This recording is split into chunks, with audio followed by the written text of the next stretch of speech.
Hi folks, we're going to take a look at number 7 from the Unit 5 Assignment 1 sheet. So I won't go through the whole story here, but essentially we have this function which represents the value of a stock, and we want to determine the times at which the sell and buy recommendations occur. So sell occurs when the function rises to $17, so it gets to $17 on the upswing, and then the buy is when it decreases, so it's on its way down and hits $17. And we want to determine the times in the first 15 days of April. All right, so first thing we're going to do is determine when the value is exactly equal to $17. And then hopefully we'll be able to use that information to answer the question that's given. All right, so we have -5 sine of this input here. And we want to determine when this is equal to $17. All right, so this is a linear trigonometric equation. So we know that to solve that, we have to first isolate our trig ratio. So we have sine of this whole thing again. All right, and here 17 minus 13 is 4 divided by -5. So this is just going to be -4/5. And again, we're just going to follow our strategy here. Once we have this, we're going to find our two answers. One from the inverse sine function and the other using our related angle identity, in this case here for sine pi minus theta. Now I do this because -4/5 clearly doesn't correspond to a special angle. All right, so our first answer for pi over 3 times t plus 1 is given by inverse sine of -4/5. All right, and let's calculate what that is. Okay, so inverse sine of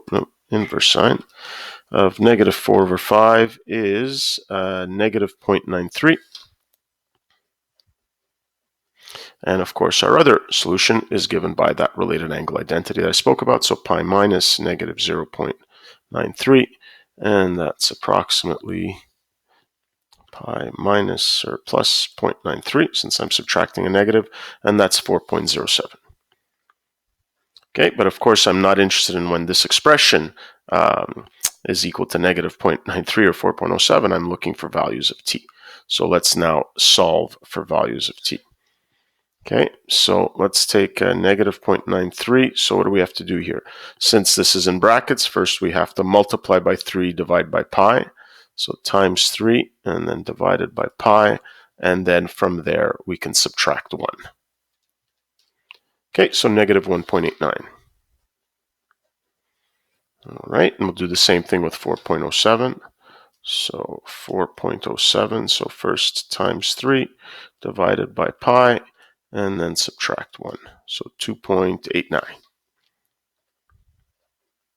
Okay, I'm clearly not interested in this particular value since it's negative, and I'm interested in the first 15 days of April. So again, we're going to go get the period of this function, or this expression, so that we can use that to generate other answers. So our k value is pi over 3, so 2 pi divided by pi over 3. So 2 pi times 3 over pi, and that's equal to 6. Okay, now we can come up with a whole bunch of answers here. So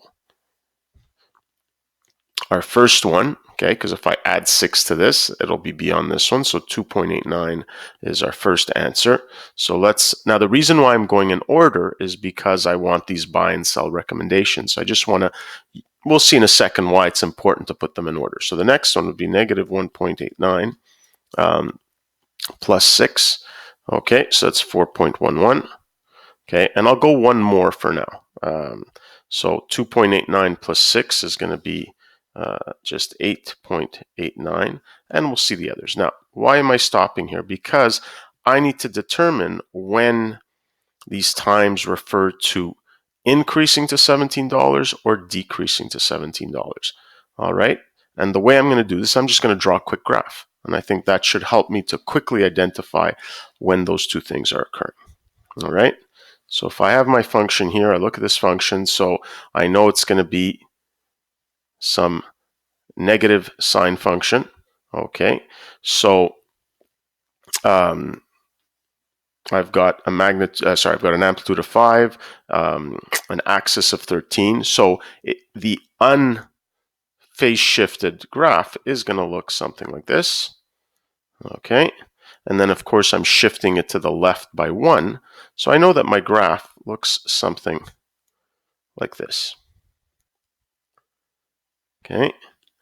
And I know that 17 is larger than my axis. So this is, say, representing a y value of 17, and this is where the first occurrence happens. That's going to be my 2.89, and I notice here that it's increasing to $17. Okay, so that's going to represent a sell recommendation.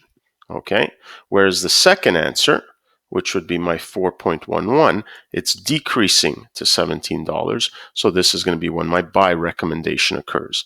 Now, I don't have to repeat this. I don't actually have to check any of the rest because, of course, this function is just periodic. The same things are going to happen. Okay, so all the ones that involve 2.89 plus adding the period of 6 will all be increasing to 17. So those are going to be my sell recommendations. And then all the ones where it's decreasing to 17, so the 4.11 plus adding 6 to all of those will be my buy recommendations. All right, so my sell recommendations are going to occur at 2.89 days. Okay, also 8.89 okay days. Now, if I add 6 to this, 8 plus 6 is 14, so 14.89, that's still included. All right, because I'm going up to the first 15 days of April, and then my buy recommendations, okay, would occur at 4.11 days, and then 4 plus 8 is 12, so 12.11 days, okay, and that's where I'm going to stop, because if I add another 6 here, I'm going to go beyond the 15 days. Now, I suppose if you look at the answers, I was a little more precise than what I'm giving here. I actually gave a particular date, and I believe I gave a time. All right, so here 2 definitely means April 2nd. Okay, so here for my sell, if I give an alternative here, it's going to be April 2nd. All right, and what time does this occur at? Well, it occurs at 0.89 of the day. So basically, all I do is I take 0.89 of, well, each day is 24 hours. Okay, so this is going to be 21, which, if you know military time, represents 9 o'clock. Okay, and then 0.36 of an hour. Okay, but of course there's 60 minutes of an hour. So let's take 0.36 of 60 minutes, and that's about 22. Okay, so that's where I would have gotten 9:22 p.m.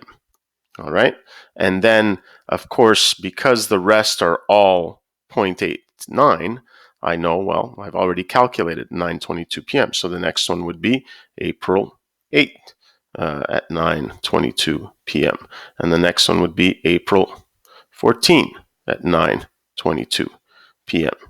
Okay, and if I'm looking at my buy recommendations, well, I'm going to do the same thing. So this is just going to be April 4th.